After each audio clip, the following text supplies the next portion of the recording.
Display. Flex genuinely turns a container into a real flexbox, laying children out along an actual main axis. In this video you'll build a real basic flexbox layout. Display. Flex genuinely turns this real element into a flex container. Its actual direct children become flex items automatically.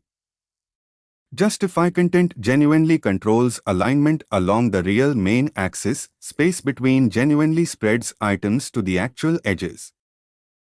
Flex direction. Column genuinely changes the real main axis from horizontal to vertical. Items now actually stack instead. Display. Flex genuinely turns a container into a flex box. Direct children genuinely become flex items automatically. Justify content genuinely controls alignment along the main axis. Build a real flex row with 3 items spaced using justify content. Ready to control real individual flex item sizing?